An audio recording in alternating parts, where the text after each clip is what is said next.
Erev Tov, bonsoir à toutes et à tous. Cette semaine, donc, on va réfléchir à cette question de savoir où est-ce qu'on en est, chacun dans notre propre histoire.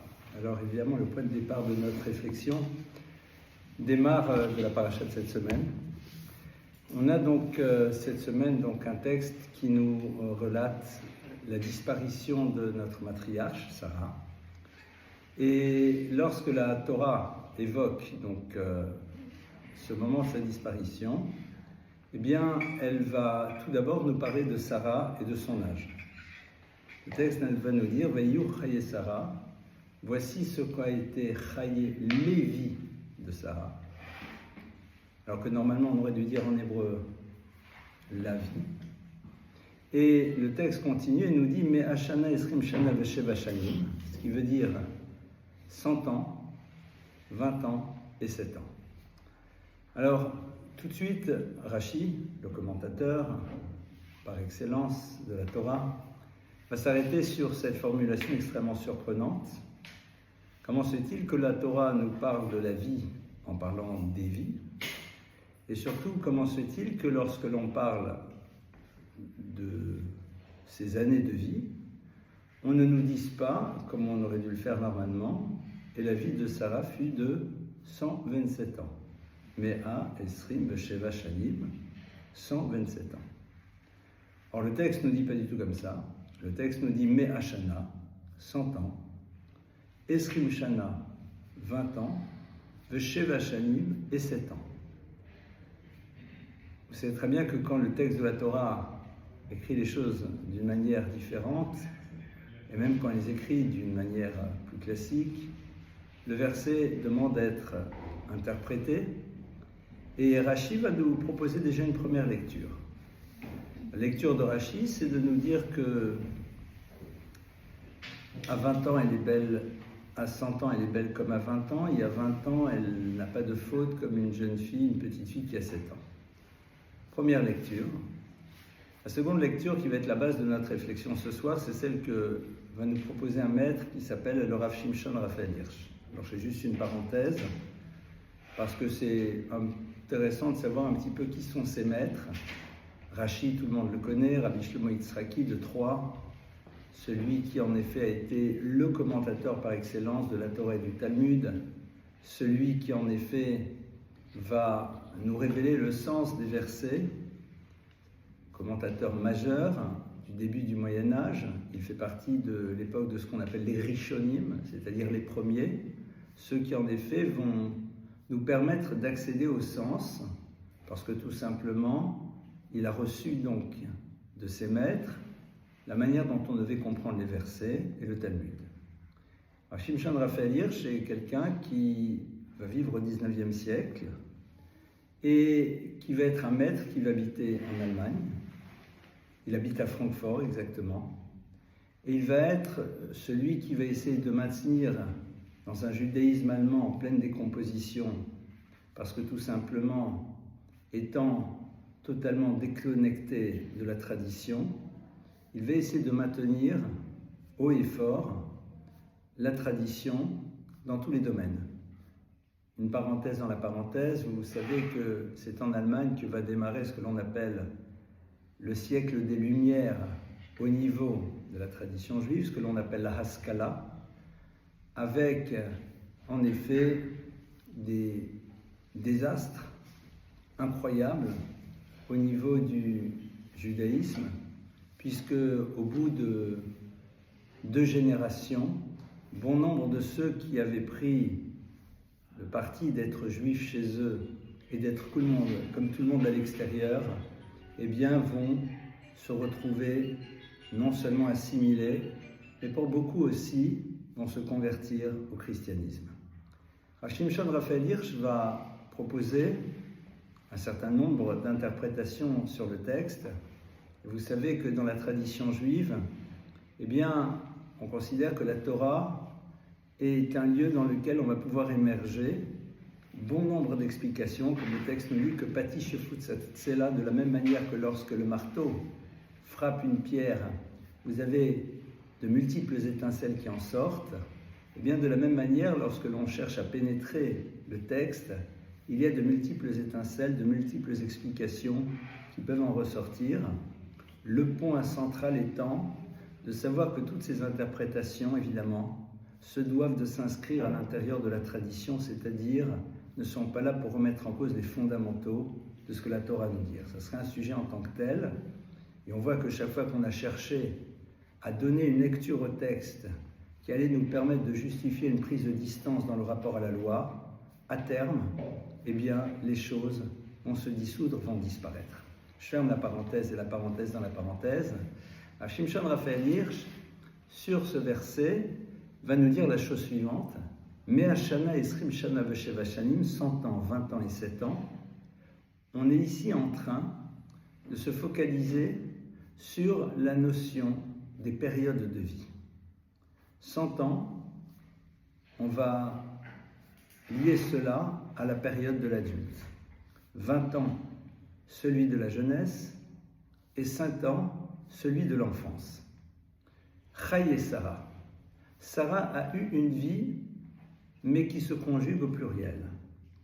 Traduction, il y a eu plusieurs périodes dans son existence qui chacune représentait quelque chose et avait une valeur en tant que telle.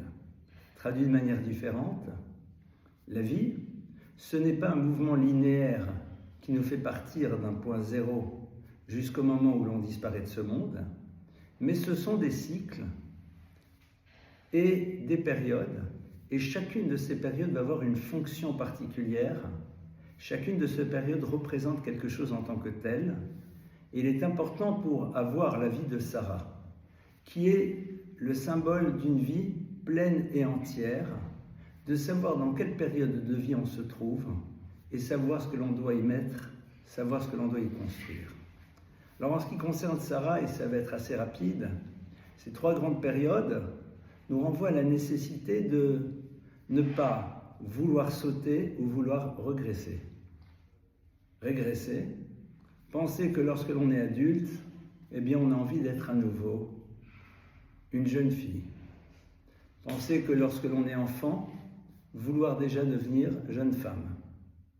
Vivre pleinement la période dans laquelle on se trouve et nourrir, et surtout se nourrir de ces moments-là. Si je voulais le traduire de manière un peu rapide et un peu grossière, j'ai envie de dire, à 7 ans, et je reprends des expressions très enfantines, on ne lui a pas appris que c'était le moment de se peinturer les ongles. C'est pas le moment. 100 ans, c'est la période dans laquelle tu dois te rappeler que ça y est, tu n'es pas une petite jeune fille, tu n'es plus dans le monde dans lequel tu te dois de savoir quel impact tu as sur les sociétés qui sont autour de toi, tu as construit ton histoire et tu te recentres sur ce que tu es en train de construire dans le cadre d'une famille. 20 ans, c'est cette période dans laquelle tu n'as pas encore construit de famille et dans laquelle tu es en train de faire pénétrer à l'intérieur de toi tous les fondamentaux qui te permettront justement, lorsque famille sera, de savoir être celle qui pourra transmettre. Alors, c'est assez rapide dans ma lecture de ces 100 ans, 20 ans, 7 ans, mais ce texte-là va nous ouvrir à l'idée suivante. C'est que on ne peut pas envisager une vie épanouie si nous ne nous posons pas la question de savoir dans quelle période nous sommes et qu'est-ce que cette période est censée mettre en place à l'intérieur de notre vie. À partir de là, on va, si vous le voulez bien, ensemble, explorer un texte de la Mishnah. La Mishnah, vous savez, c'est le point d'entrée de la loi orale. C'est ce texte qui a été rédigé par un maître qui s'appelait Rabbi Yehuda Hanassi, Rabbi Yehuda le Prince, qui, voyant que l'oralité ne se transmettait plus comme il se doit, a décidé de l'accoucher par écrit. Petite parenthèse, la loi orale se devait de rester orale. Le texte de la Torah, les 5 livres, se doit d'être écrit et est écrit, mais tout ce qui nous permettra de le décrypter, de le comprendre, devait à la base se transmettre dans l'oralité. Pour une raison très simple, c'est que lorsque vous êtes dans une transmission orale, vous avez un rapport d'enseignant à élève, de maître à élève, et donc un aller-retour qui permet au maître de dire les choses à l'élève de le questionner, au maître de repréciser, et donc d'être totalement en phase avec les mots et les paroles qui ont été transmises. Ça, c'est le but. Maintenant, Rabbi Yehuda Hanassi, c'est celui qui va vivre une période extrêmement troublée pour le peuple d'Israël. Il va faire le constat que cette transmission orale commence à ne plus se passer comme il se doit. Et ce pour une raison très simple, c'est que les univers dans lesquels le peuple juif se trouve à ce moment-là sont des univers de conflit, des lieux dans lesquels le temps nécessaire pour être à l'écoute d'une parole et d'être dans ce dialogue maître-élève, eh bien, devenait de plus en plus complexe. Le problème, c'est que la loi orale n'est pas censée être mise par écrit. Seulement, il y a un verset qui dit la chose suivante, « Aet la'asot l'Hashem eferu toratecha » au moment où il y a lieu d'agir pour Dieu, c'est-à-dire pour faire en telle sorte que le projet divin tel qu'il est révélé par la Torah puisse aller jusqu'au bout, on a le droit de transformer la Torah. Alors évidemment, ça nous ouvre une porte passionnante qui est celle de se dire, pour s'adapter au monde, on va faire en telle sorte de réinventer le rapport au texte pour que les choses continuent à se perpétuer. Seulement, évidemment, ce concept-là ne peut exister que dans la mesure où ce sont les plus grands maîtres du peuple d'Israël qui prennent ces décisions.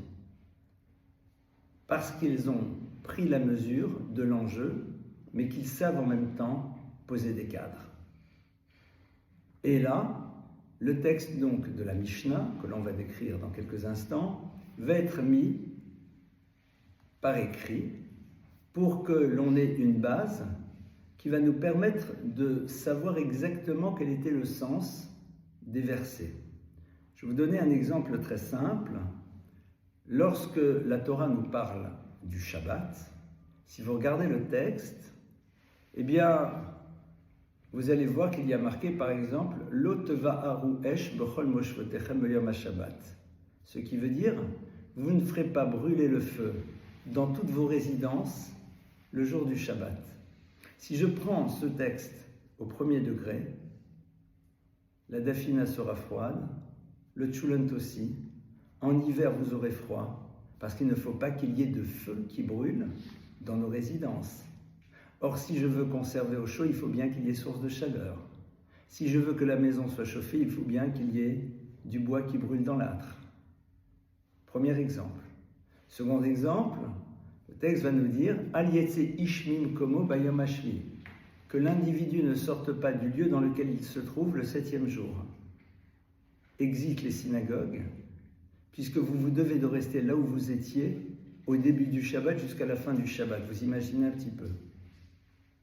Ce ne sont que deux exemples parmi tant d'autres qui nous permettent de comprendre que pris dans sa dimension littérale, eh bien la Torah ne peut pas être comprise évidemment. Et qu'il fallait donc ce décryptage de la tradition orale qui a été transmis par Moïse au peuple d'Israël tel qu'il a reçu au Sinaï pour connaître le sens réel des versets. Néanmoins, la grandeur des maîtres du peuple juif, ça a été de mettre par écrit et de garder l'oralité. Sauf sur certains textes, mais tous les textes qui ont trait à l'univers de la loi sont des textes qui, si vous n'avez pas quelqu'un pour vous aider à les décoder, restent aussi incompréhensibles. Parce que comme j'utilise le terme Mishnah, il fallait quand même un petit peu que je vous explique de quoi il s'agit, même si vous le savez déjà, mais ça fait une petite révision. Je vous donne un exemple très simple. Dans le traité Shabbat, qui est donc le traité essentiel qui nous décrit exactement les 39 travaux interdits du Shabbat et tout ce que vous voulez, ce traité commence par une Mishnah, donc un enseignement, que je vais vous lire et traduire mot à mot. Yotziot ha-Shabbat, les sorties du Shabbat. En Shabbat on sort, sympa. Shtaim shen arba bifnim, deux qui font 4 dedans. Shtaim shen arba bachut, c'est 2 qui font 4 dehors. Déjà, ici on se dit, que se passe-t-il? Keitzad, commencez.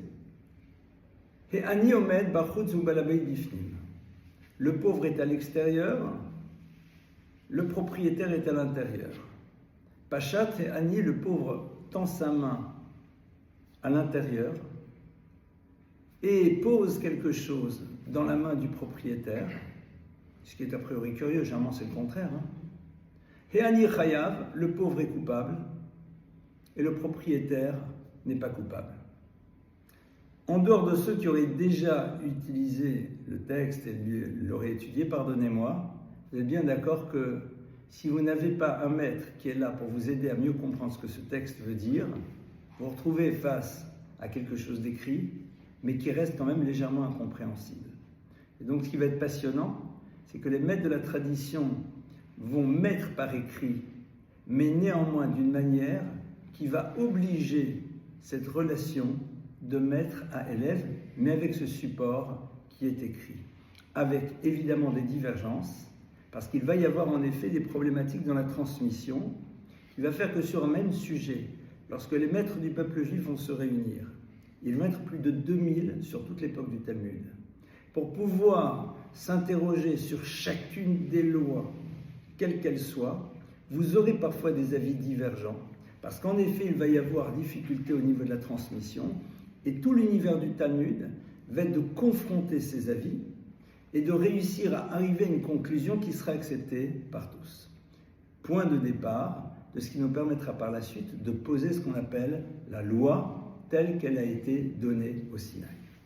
Il existe néanmoins un traité qui s'appelle Pirkei Avot, les chapitres de nos pères, littéralement, qui est un traité un peu surprenant parce qu'il s'insère au milieu du Talmud. Et dans ce traité-là, on va aborder les grands fondamentaux éthiques que la Torah nous propose.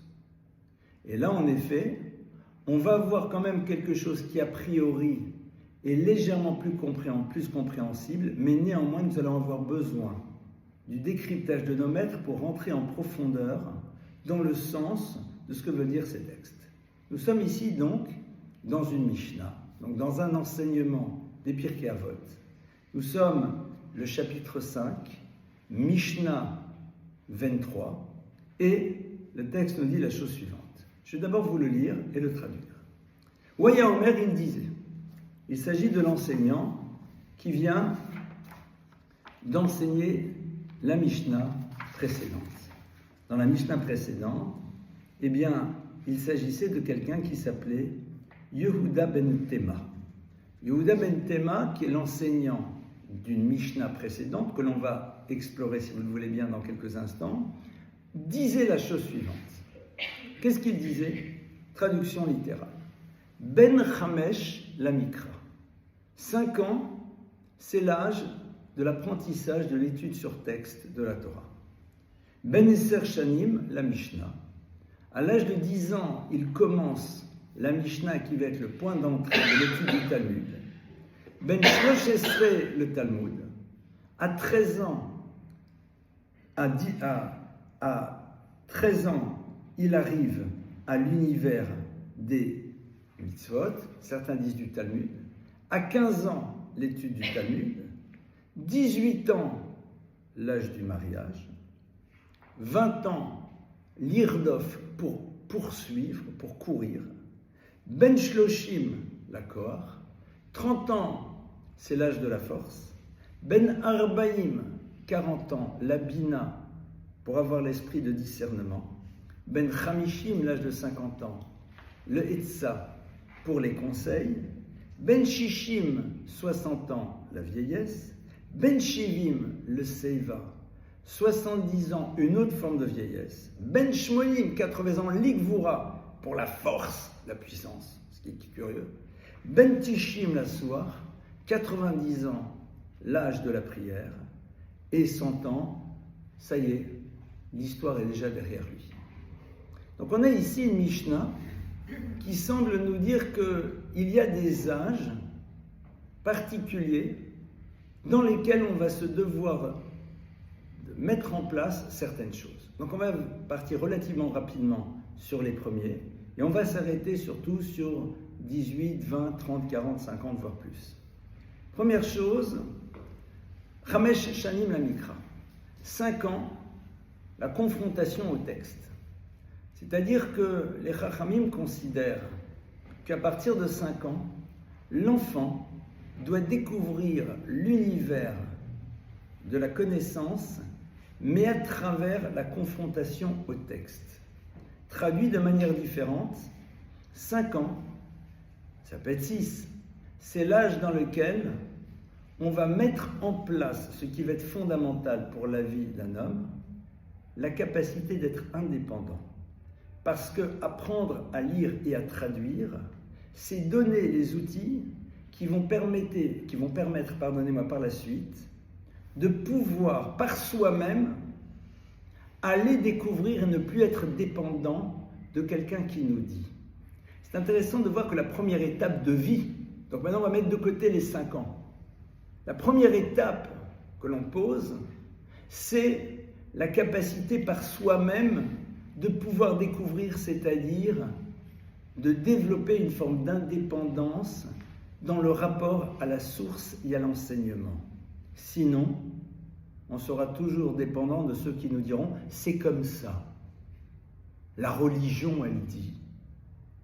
On a toujours fait comme ça. Mais comme tu ne sais pas aller chercher par toi-même, eh bien c'est la porte ouverte à l'univers des gourous, à l'univers de la manipulation, à l'univers des idéologies qui veulent prendre leur source à l'intérieur de quelque chose que de toute façon tu ne peux décrypter.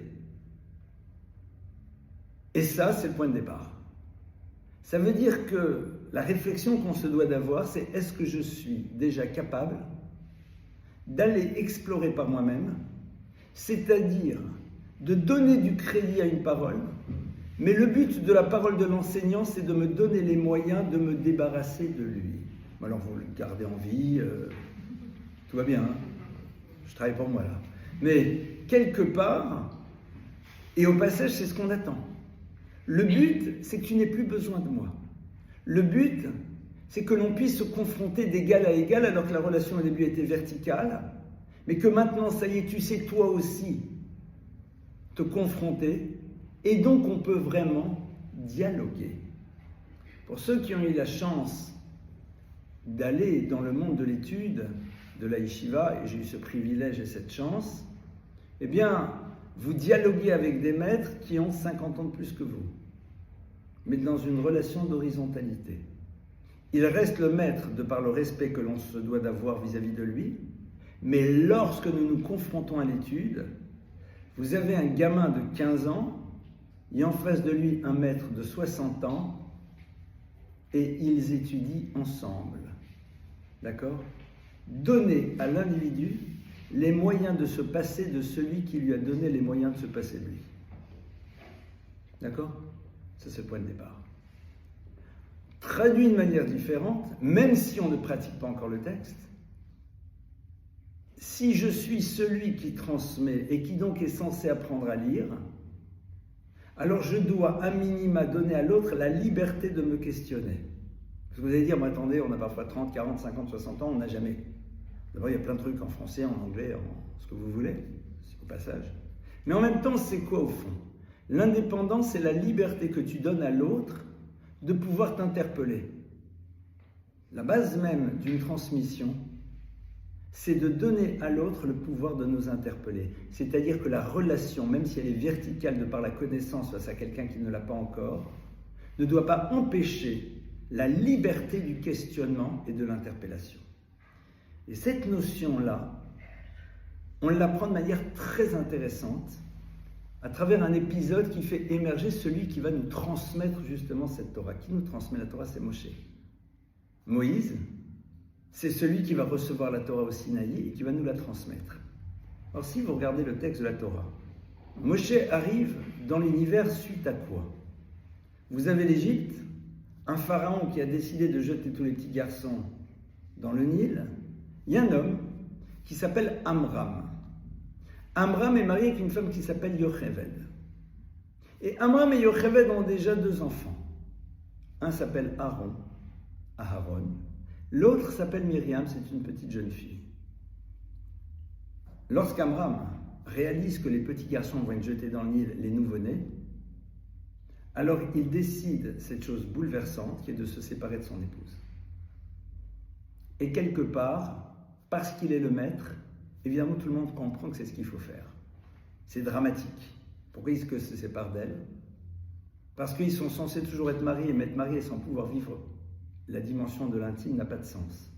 Le mariage n'est pas là pour vivre la dimension de l'intime, mais une vie de couple sans que cette dimension-là soit présente ne s'appelle pas une vie de couple. C'est terrible. Et à ce moment-là qui arrive, justement, une petite demoiselle. Une petite demoiselle qui s'appelle Myriam. Et Myriam va vers son père, qui est au passage le chef du peuple juif. Donc vous imaginez un petit peu la figure tutélaire. Le père, la référence, le maître, face à une décision lourde. Myriam va chez son père qui lui a rien demandé.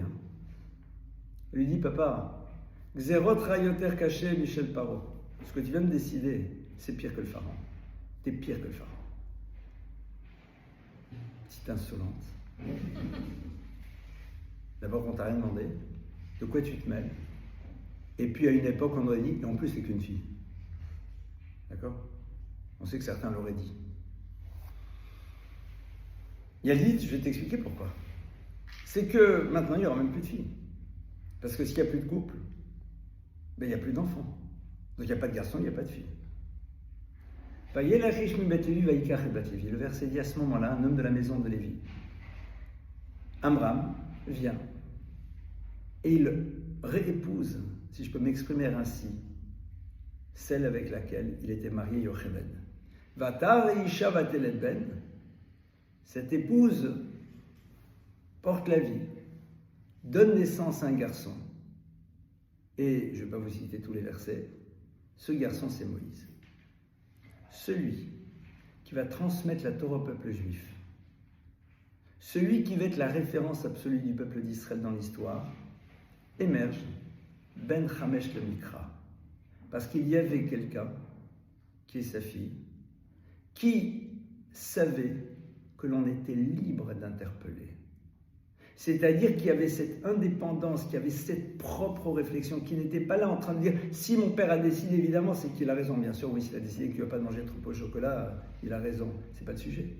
C'est-à-dire qu'elle n'a pas eu peur de s'interroger sur la chose. Au fond, c'est cette dimension d'indépendance. La peur du questionnement, elle existe parce qu'il y a une absence de réponse. La peur du questionnement, c'est la peur d'être déstabilisé. La peur du questionnement, c'est le désir de figer et d'enfermer. Myriam pose, parce qu'elle sait qu'elle sera entendue. Parce qu'elle sait que cette parole qui pourrait dire « mais de quel droit tu parles ?» elle ne l'entendra pas. Ben Chamesh le Mikra. Donc vous voyez déjà la première lecture, évidemment, c'est déjà pour nous apprendre qu'à 5 ans, voire plutôt aussi, on apprend un enfant à lire, ils sont capables. Mais Mikra, c'est quoi? C'est que je sais lire moi aussi, je sais traduire moi aussi. Donc quelque part, on peut parler ensemble. Parce que tu sais lire, je sais lire. Tu sais traduire, je sais traduire. Point de départ. Après, dit le texte, Ben Eser Shanim la Mishnah. 10 ans, c'est le moment de la Mishnah. Mishnah, c'est quoi? C'est commencer déjà à découvrir la manière dont on décrypte les choses et dont on va les utiliser pour nous amener à une conclusion. En 2 mots, la seconde étape de notre vie, c'est d'être capable de savoir qu'une réflexion est censée nous amener à une conclusion, donc, au sens non péjoratif du terme, évidemment un passage à l'acte. Ça veut dire que la seconde étape de notre vie, c'est de ne pas avoir peur d'explorer notre réflexion, d'explorer ce qui nous a été transmis et donc d'en arriver à des conclusions qui s'exprimeront dans le monde du réel et du concret, avec cet âge de 13 ans dans lequel on doit être capable d'accepter quelque chose et de se soumettre à une autre volonté que la sienne. Vous avez des gens, ils n'ont jamais eu 13 ans, parce qu'ils ne sont soumis qu'à leurs propres désirs, à leur propre volonté, et n'acceptent pas que quelque chose qui les dépasse de manière totalement transcendante puisse à un moment être entendu si pour eux cette dimension n'est pas intelligible. Donc on est ici face à quelque chose d'intéressant. C'est qu'on aille à la fois cette nécessité de construire une forme d'indépendance, c'est-à-dire de se sentir libre du questionnement. Et ça, c'est la responsabilité du maître et c'est la responsabilité du parent. Une éducation n'a de sens que dans la mesure où l'enfant se sent libre d'exprimer et de dire les choses. Un enfant qui ne se sentirait pas capable de dire « mais je ne comprends pas, mais pour moi c'est pas logique », c'est qu'il manque quelque chose. Maintenant, la suite c'est « suis-je prêt à accepter quelque chose qui va me dépasser ?» et surtout, l'étape d'après, c'est la capacité de se soumettre. Nous, on pense que l'enfant est soumis parce qu'il n'a pas la liberté de s'opposer. La Torah nous dit non, 13 ans, l'âge adulte, c'est l'âge dans lequel tu sais faire ce choix de savoir à quoi tu te soumets. C'est intéressant. C'est-à-dire que cette liberté que l'on croit être, dès lors que l'on se passe un peu de l'autre, de l'adulte, au fond, c'est tout sauf une liberté. Pour la Torah, être libre, c'est se sentir capable d'aller vers un système auquel on décide de se soumettre. Et j'utilise volontairement ce terme qui pour certains est insupportable, mais qui est l'expression d'un vrai choix de liberté. Parce que la seule liberté dont on dispose, c'est de savoir à quoi on va se soumettre. C'est la seule liberté. À mes désirs, à mes pulsions, à mes traumas, à mon psychanalyste, à la pression sociale, à mes peurs. Au fond, je suis soumis à quelque chose d'extérieur ou à la parole divine. Ça, c'est ce que on va appeler le passage à l'âge adulte. Le choix de savoir qui, à un moment, va être au-dessus de moi. Est-ce que ce sont mes désirs, mes pulsions, la pression sociale, mes parents, mes peurs, ou la parole divine? À partir de là, on avance. Et on en arrive donc à cet âge de 18 ans. On est à 18 ans et là on nous dit Ben Shmona Esrei la Choupa. 18 ans, c'est la Choupa. Choupa, c'est le terme que l'on utilise pour désigner la cérémonie du mariage. Alors c'est très curieux parce que 18 ans, oui, aujourd'hui encore des gens qui se marient à 18 ans. 19 ou 20 ou 21, 22. Qu'est-ce qu'on est en train de nous dire? On est en train de nous dire que se marier, c'est préférable de le faire sans avoir besoin de transporter avec soi dans son histoire de couple les fantômes d'un passé qui souvent se conjuguent à l'imparfait. Ben Shmona Esrei la Choupa. Il n'y a pas de passé, il n'y a pas d'histoire, et donc à partir de là tu peux construire. Pourquoi? Parce que plus tu as un passé, plus tu auras de difficultés à aller vers l'avant parce que tu seras soit dans des modèles comparatifs, soit dans des peurs liées à des traumas, soit dans l'anxiété d'être sûr que tu fais le bon choix, chose qui n'existe pas quand tu es jeune. On va dire qu'aujourd'hui, 18 ans, ça fait un peu juste. Why not? Pourquoi pas? Mais tu n'es pas obligé d'attendre 50 ans. S'il y a des personnes qui sont pas mal ici à 50 ans, je vous prie de m'excuser, ne l'entendez pas de manière négative. Mais je vais juste m'arrêter sur ces personnes qui disent « je ne suis pas encore assez prêt ». Je vous garantis, on ne sera jamais prêt à se marier. Et plus on avance, moins on sera prêt. Parce que plus on avance, plus on se confronte à des anxiétés, et plus les choses sont difficiles. Évidemment, certaines et certains me diront « oui, mais pour ça, il faut une seconde personne », je suis bien d'accord. Et ça, c'est un autre sujet, plus particulièrement au niveau des hommes, sans aucune ambiguïté, dans lesquels, et on fera un cours sans doute que sur ça, sur en effet le drame du masculin dans notre société, et quelle est la difficulté que l'on retrouve. Mais ça, c'est un autre sujet. En tout état de cause, quand on nous dit « Ben Shmona Esrei la Choupa », on est en train de nous dire maintenant que tu as appris à avoir cette indépendance, que tu n'as pas peur de savoir à quoi tu vas te soumettre, tu peux te marier parce que se marier, c'est quoi? C'est être soumis. Ben oui. C'est quoi être soumis? C'est tout simplement savoir qu'il y a quelque chose d'autre que moi qui décide à un moment ou qui a à dire des choses j'en tiendrai compte ou pas. Mais ce qui est sûr, c'est que je ne peux pas l'évacuer. Le terme de soumission est souvent entendu de manière très péjorative. Les femmes soumises, les hommes soumis, les PN, les pervers narcissiques, enfin voilà, on adore. Donc on ferme El Biba et tous les magazines du même genre, et on essaie de comprendre qu'est-ce que ça veut dire. Ça veut dire que tout simplement, Ben Shmona Esrei le Choupa, la Mishnah, c'est un verset, pardonnez-moi. C'est un verset. Le verset nous dit Tov, la Gever ki Yisraël. C'est bien pour un homme de prendre sur lui un joug. Bin Ouraf quand il est jeune. Dis la Gemara, de quel joug tu parles? C'est Olisha, c'est le joug de la femme. Qu'est-ce qu'on est en train de dire? Toi qui penses être l'indépendant, t'es fort, t'es capable. Quelque part, sache que si tu ne vois pas ton épouse comme étant un joug, tu ne pourras pas construire. C'est quoi un joug? C'est une chose duquel tu ne peux pas te débarrasser, qui est une réalité qui va être présente à tes côtés de manière constante et dont tu devras tenir compte. Il n'y a rien de péjoratif. C'est pour ça que le mariage en hébreu se dit nisuin. Et nisuin vient de la racine nosé. Nosé, c'est supporter. On va devoir se supporter mutuellement, être supporters de l'un et de l'autre. C'est-à-dire, le mariage, c'est le moment dans lequel tu as construit le principe de l'indépendance, tu as créé l'idée d'être soumis à autre chose que ton propre désir et ta propre volonté. Mais comme Dieu, tu peux le convoquer ou le mettre de côté parce qu'il n'est pas dans le domaine du visible, tu vas avoir une chance incroyable, c'est que tu vas être marié. Et dans ce quotidien du couple, tu vas vivre ce que veut dire une vie dans laquelle on doit tenir compte d'une réalité autre que la tienne. C'est ça.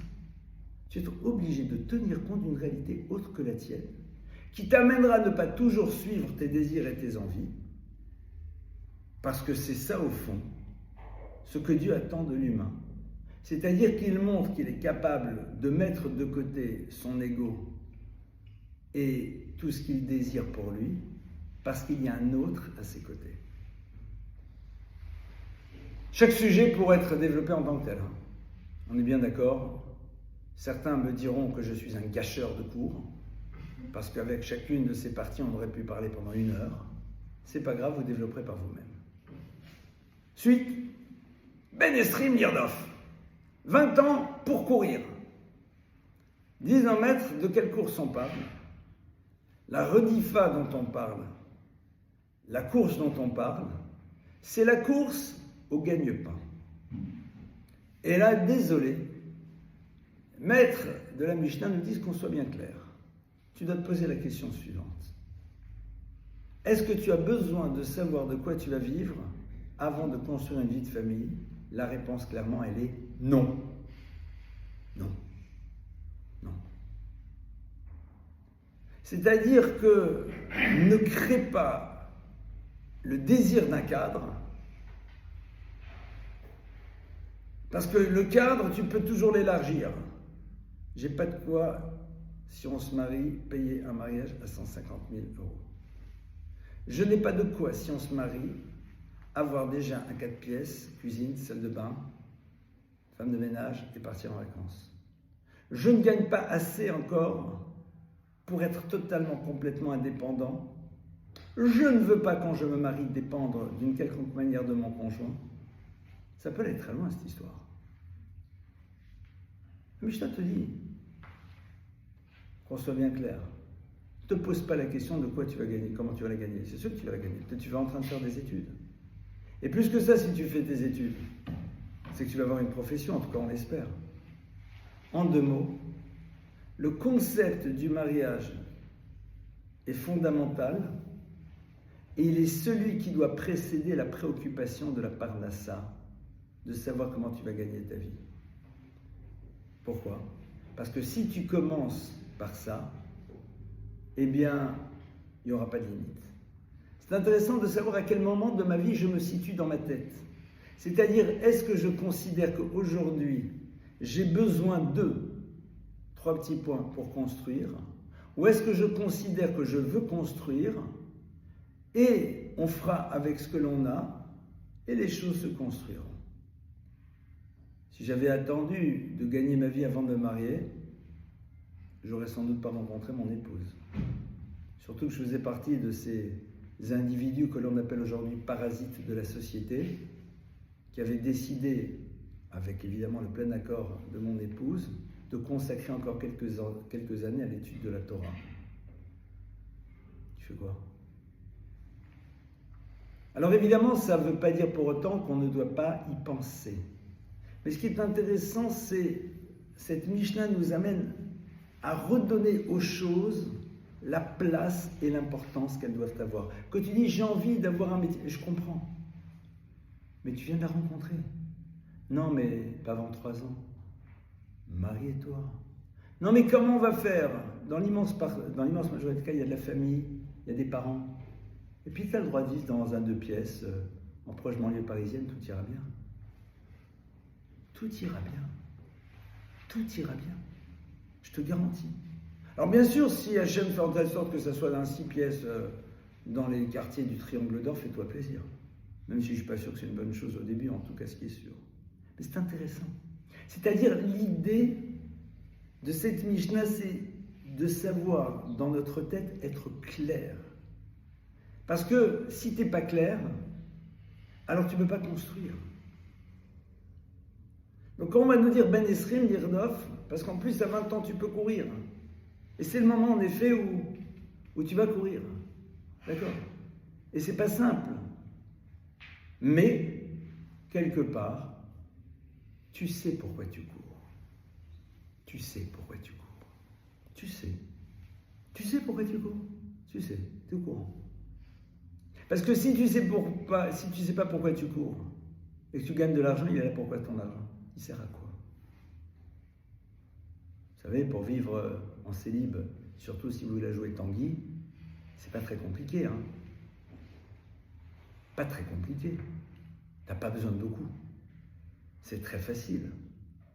C'est intéressant parce que on est en train ici de nous dire qu'il faut à un moment dans notre vie savoir que notre course pour la Parnassa n'a de sens que parce qu'elle est là pour faire exister une histoire.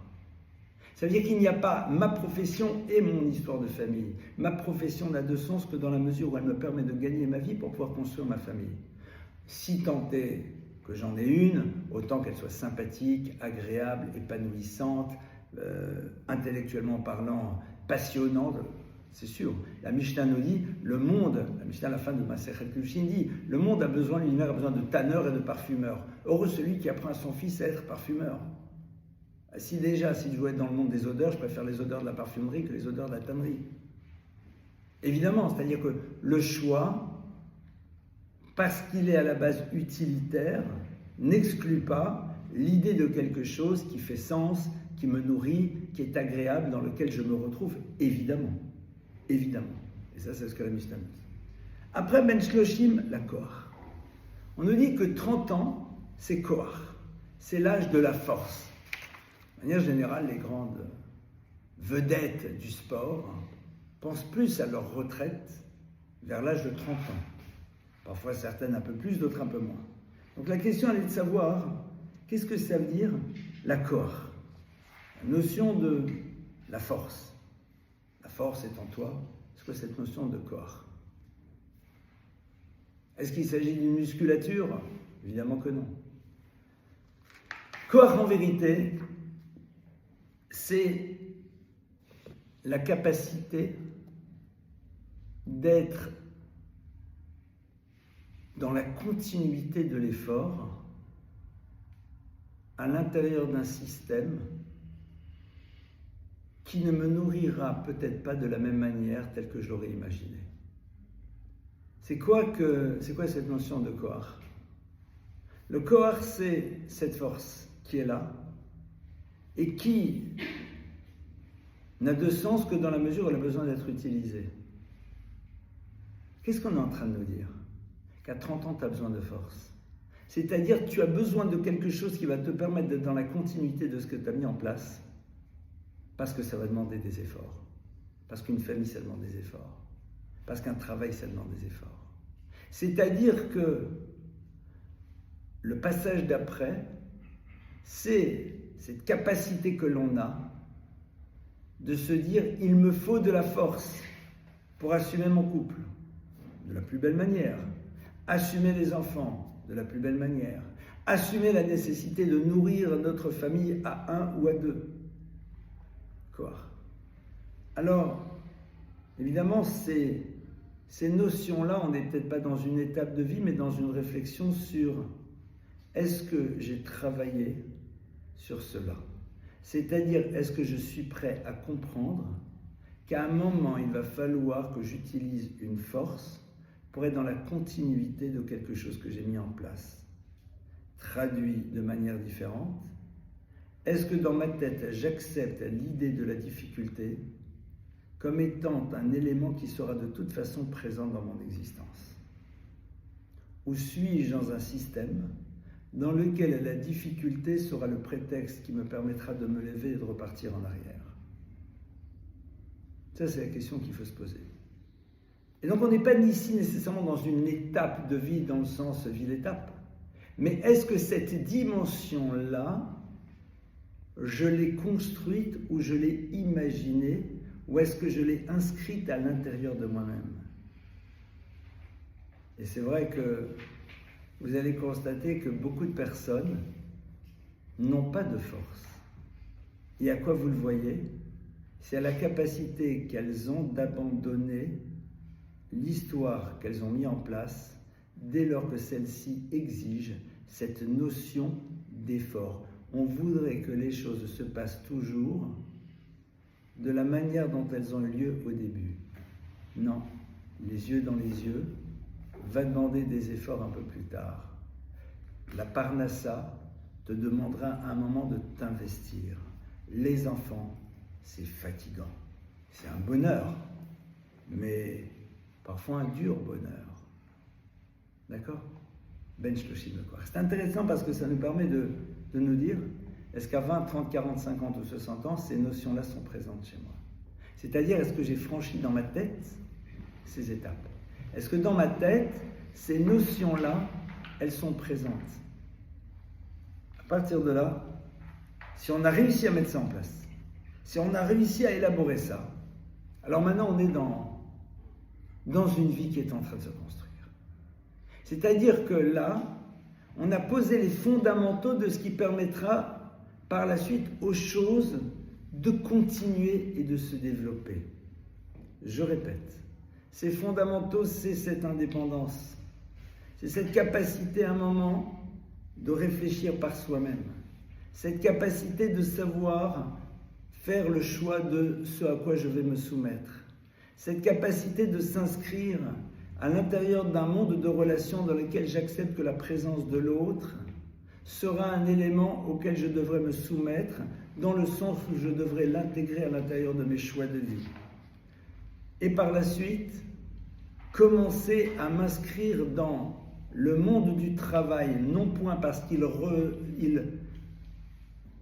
définit une valeur, mais parce qu'il est une nécessité. D'accord? Et dans cette nécessité, je choisis quelque chose qui a du sens, quelque chose qui me nourrit, quelque chose qui peut faire progresser mon histoire, l'histoire de l'humanité, ce que vous voulez, sans aucune ambiguïté. À partir de là, Ben Shloshim, d'accord? Est-ce que je suis capable maintenant de travailler sur cette nécessité de l'effort qui va me demander des énergies face à un quotidien qui ne sera pas toujours le plus simple, sans être dramatique évidemment. Parce que quand vous devez vous lever le matin, après avoir passé une nuit grâce à Dieu, entre un enfant qui voulait son biberon, l'autre qui vous a fait une petite gastro, le troisième, etc., et qu'il fallait travailler tous les deux et les amener, etc., c'est sympa. Je vous parle de ce que j'ai pu vivre. Hein. D'accord? Mais grâce à Dieu, 30 ans, 40 ans, c'est détente, quoi. Mais si aujourd'hui, je regarde ça, Physiquement parlant, c'est un peu plus complexe. On peut le faire une semaine histoire de rendre service aux enfants. Hein. Mais clairement, voilà, corps. Après, tu as mis ça en place. Ces fondamentaux sont présents dans ta vie. Maintenant, on passe à autre chose. Et cette autre chose à laquelle on va passer, c'est Ben Arbaïm, la Bina.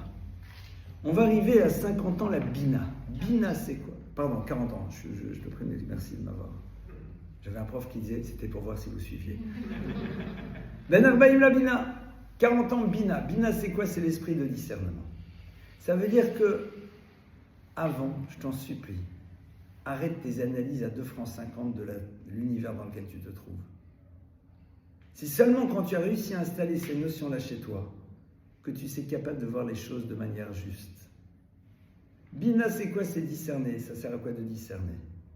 Discerner les choses, c'est de savoir quelle distinction il y a entre différentes choses et donc connaître la valeur et l'importance de chaque chose. Hamavdil ben kodesh lechol. Qu'est-ce qui est sacré? Qu'est-ce qui est profane? C'est quoi Israël? C'est quoi les nations? C'est quoi le jour? C'est quoi la nuit? C'est-à-dire que maintenant qu'on a mis en place, alors on arrive à l'époque dans laquelle on va être capable de savoir sur quoi on doit se concentrer. T'as 40 ans, c'est sympa le foot, mais dans l'économie d'une vie, avoir pris tellement de temps pour voir 22 bonhommes courir derrière la même balle, c'est un peu dommage. T'as le droit de te faire plaisir. Le bina, le discernement. Qu'est-ce qui est vraiment important? Il y a des gens comme elles n'ont pas franchi, des personnes comme elles n'ont pas franchi les étapes précédentes, voire même la première n'a jamais été franchie. Donc ils ne peuvent pas se poser la question de savoir mais quelle est la valeur de la chose. On est en train de fantasmer sur les vacances dans l'hôtel 7 étoiles alors que le 6, 7, 5 c'est parfait. Bina, c'est la raison pour laquelle après Ben Hamishim Letza, tu ne peux commencer à donner des conseils qu'à partir du moment où tu as su développer cette notion chez toi. Et vous constaterez que on ne peut pas être à l'écoute d'une parole chez qui on va demander conseil si cette personne n'a pas développé cette dimension chez elle. Ça veut dire qu'à un moment dans ta vie, tu dois comprendre que tu as une responsabilité. Mais tu ne pourras l'assumer que dans la mesure où tu as su construire les étapes précédentes. C'est-à-dire qu'on attend de toi 50 ans les conseils. On attend qu'à une période de ta vie, ça peut être 42, ça peut être 38, ça peut être 53. On n'est plus ici dans l'âge en tant que tel. On est dans le concept de la période. Il y a un moment dans ta vie dans lequel quelqu'un va devoir te dire, qu'est-ce que tu en penses? Et pour dire ce que tu en penses, pour donner un conseil, c'est-à-dire pour lui proposer un regard, ça se prépare. Ça se prépare. On a connu dans nos générations des gens géniaux dans le monde des affaires, des catastrophes au niveau humain, parce que les premières étapes n'ont jamais été franchies. Parce que l'idée de me soumettre à quelque chose d'autre que moi-même n'était pas présente. Parce que la question de se dire, mais Manishtana, que j'ai 100 ou 150 millions dans mon compte, d'avoir 300, 500 ou 1000 magasins, ça change quoi à ma vie? Est-ce que c'est pour ça qu'il faut s'investir? Vraiment? Est-ce que je dois être capable de mettre de côté l'éternité pour pouvoir me consacrer aux futilités? L'éternité de la Torah, l'éternité du Shabbat, l'éternité du peuple d'Israël. Quelle est l'importance que ça représente au regard d'avoir un yacht de plus, qui de toute façon se trouvera toujours en concurrence avec celui qui en a un supplément, un plus grand? Ça, c'est la notion de Bina. Et après, Zikna Seiva Igvura. Zikna Seiva Igvura, c'est assumer le fait que l'on a maintenant une sagesse. Zikna c'est Zeshekana Chochma. C'est celui qui a acquis une expérience. 60 ans, tu as une vraie expérience. Seiva, c'est quoi? C'est le moment dans lequel tu es, entre guillemets, vieux. Mais on va appeler tout de suite 80, la force. Il faut savoir quoi c'est. On part en arrière. Je vous prie de m'excuser, on part en arrière, pas du tout. Seiva, c'est quoi? Si tu n'as plus 20 ans, mon frère.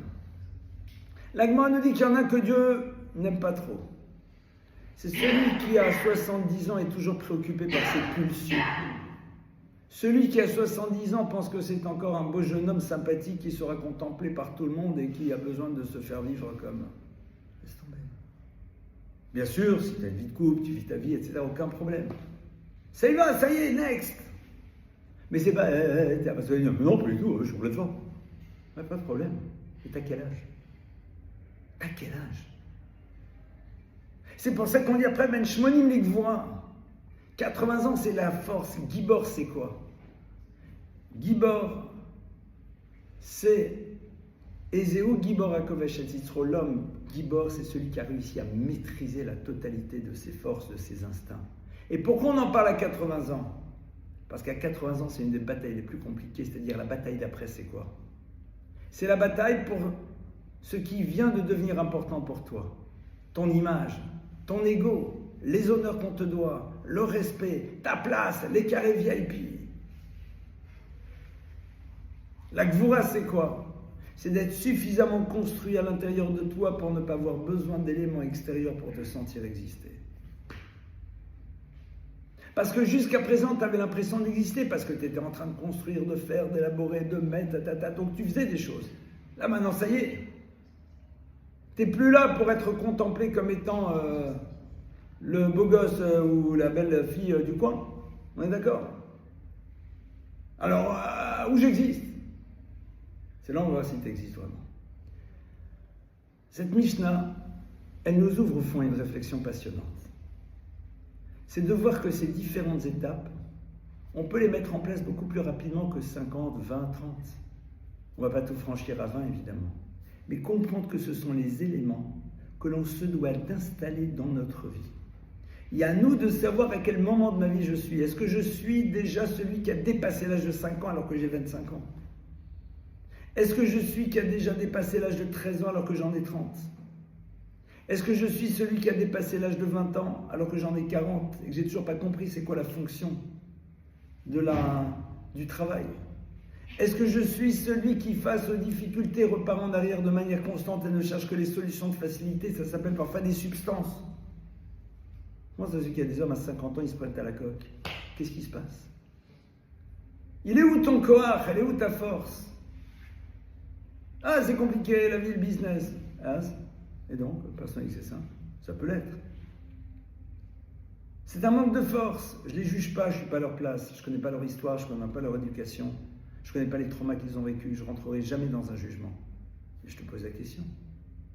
La notion du corps, c'est ça. Ne va pas vers des éléments qui t'empêcheront de te confronter, de lutter et de grandir. Et après, accepte que tu es dépositaire maintenant de Chokhmah, d'une véritable sagesse. Accepte que tu as 70 ans et que à 70 ans, on court moins vite. On court moins vite. Tu as un corps qui n'est plus le même.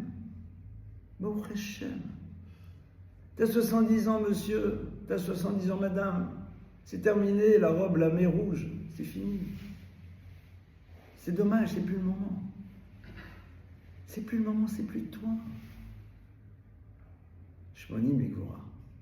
Et là, véritablement, on voit où est cette Gvura, cette puissance, cette force de quelqu'un qui, parce qu'il s'est construit, n'a pas besoin justement d'être dans des choses extérieures à lui pour pouvoir avancer, construire son histoire. 90 ans, c'est le moment de la prière, on prie depuis qu'on est enfant. C'est le moment dans lequel on prie pour qui? Tu sais qu'un jour tu vas partir, 90 ans, on se rapproche quand même de 120. Tu pries pour qui? C'est le moment dans lequel on prie vraiment pour les autres. Toute notre vie, on doit prier pour nous et pour les autres. Mais c'est un moment de vie dans lequel tu pries encore plus pour les autres. C'est-à-dire, il y a un moment dans lequel on te rappelle que ce qui va être important, c'est ce que tu laisses. C'est de donner à ceux qui vont rester derrière toi les possibilités de construire une histoire. Il y a 100 ans, ça y est, tu peux vivre encore, évidemment, mais tu développes, tu raffines ce qui a été. Alors évidemment que, comme je l'ai dit, on peut arriver à 30 ans et déjà être à l'étape de 50 ans. Why not? Et ce qui serait dommage, c'est d'être à 60 ans et de ne pas avoir encore réussi à dépasser l'étape de 5 ans. Voilà les questions qu'on se doit de se poser. Et à partir des constats que l'on va faire, savoir quels sont les points qui vont être nos zones de progression pour franchir véritablement ces véritables étapes que la Torah nous propose.